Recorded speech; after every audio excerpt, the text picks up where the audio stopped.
シェア畑ひもや3丁目菜園アドバイザーの西川です。今日は夏野菜は捨てないでというテーマでご紹介していきます。皆さん夏野菜の栽培はそろそろ終わりでしょうか。夏野菜はナスやピーマンなどを皆さんが育てていると思うのですが、シソやバジル、枝豆などこれも残していらっしゃる方もいるかもしれません。これらの野菜は実は活用方法がいろいろとあります。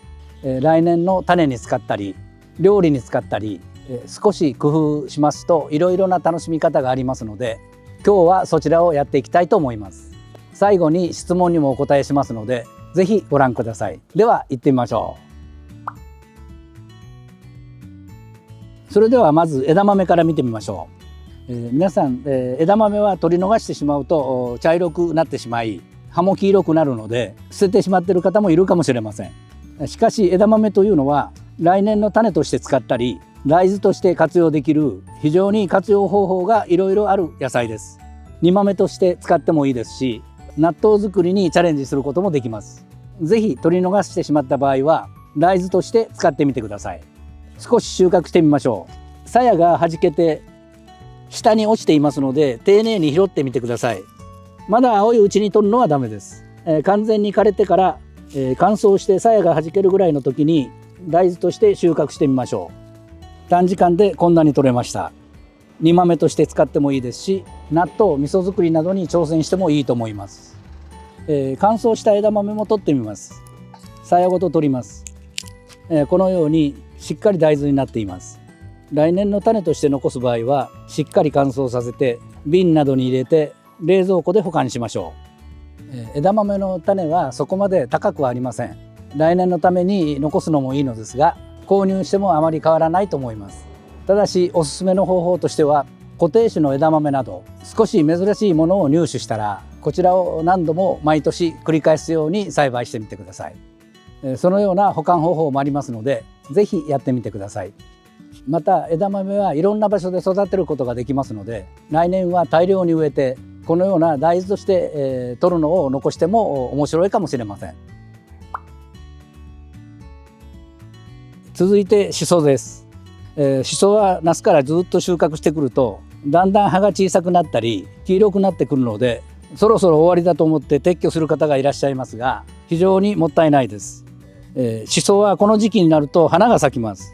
この花は非常に使い勝手があります。刺身のつまや料理の香り付けに非常に有効です。炒め物や煮物などで臭みを消すこともできます。ぜひやってみてください。またシソはこぼれ種として毎年同じ場所で育てることができます。そのような場合は撤去することなくその場に放置するようにしてください。このように葉が徐々に黄色くなり種がやがてできて下に落ちるようになります。そうすると来年も芽が出てきます。それを繰り返してみてください。その場でずっと育て続けるとだんだんいいシソができなくなってきますので、こぼれ種が落ちた冬場に腐葉土や油かす、牛糞などを上から軽く撒いてあげるとこれが養分になって来年もいいシソができると思います。ぜひやってみてください。今蝶や蜂などがたくさん飛んでいます。シソの周りを飛んでいるので気になると思いますが、決して忌避するようなことはしないでください。蜂や蝶は受粉をするのを手伝ってくれます。こぼれ種を取りたい方はこれら昆虫を忌避してしまうとうまく受粉できませんので放任してあげてください。続いてレモンバジルやスイートバジルなどです。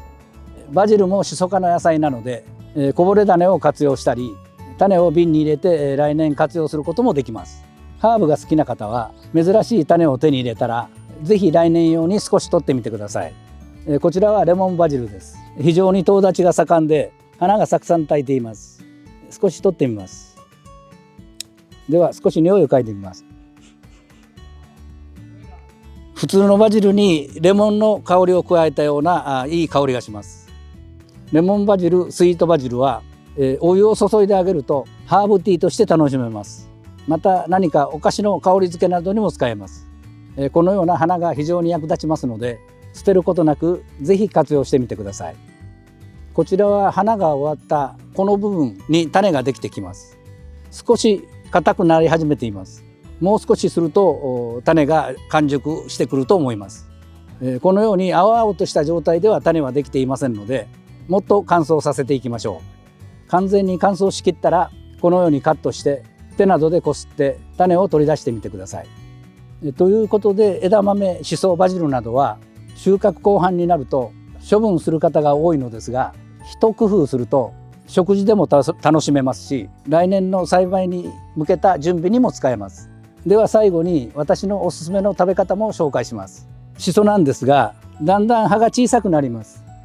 このようになりますと、何か他に巻いて食べるというような用途にはあまり向きません。そこで、私がよくやる料理の方法として、2つあります。1つは葉を全部摘んで佃煮にするという方法です。お砂糖、それと、醤油を入れて佃煮にすると白いご飯のお供に非常にいいです。でさらに、ビールに適した料理の方法ということで、このような小さな葉、一つ一つを取って少し手間はかかるんですが、ごま油をよく両面にすり込んでいただいて、クッキングシートを敷いた電子レンジで約20秒ぐらい温めます。そうしますと最初は熱いですが、少しするとパリパリになります。このパリパリになった状態のところに、できれば岩塩を粉にしてパラッと巻いて、で食べると、美味しい、シソチップができますので、ビールが進むと思います。シソが、の葉が小さくなったのがある方は一度試してみてください。そのまま捨てるのは非常にもったいないです。それでは質問コーナーです。こちらの有機の水耕栽培の動画に、コメントをいただきました。鰹節の量はだし汁の量でいいでしょうかというご質問です。それで十分だと思います。少ない場合は足していけばいいので、まずはだし汁の量で試してみてください。最近でしたら削り節のパックがありますので、1パックを 500ml のお湯でだし汁を取るような要領でやっていただいて、それを抜気していただくと有機肥料が出来上がってくると思います。あえて削り節を削るような必要はありません。それから焼津とか鹿児島あたりではすでに鰹節を作る時に作った茹で汁を有機肥料として売っていますので、これの活用も考えてみてください。頑張ってみてください。今日は夏野菜の活用方法についてこれからできることをご紹介しました。この動画が面白かった方はチャンネル登録と高評価をお願いします。それではまた。家庭菜園ライフ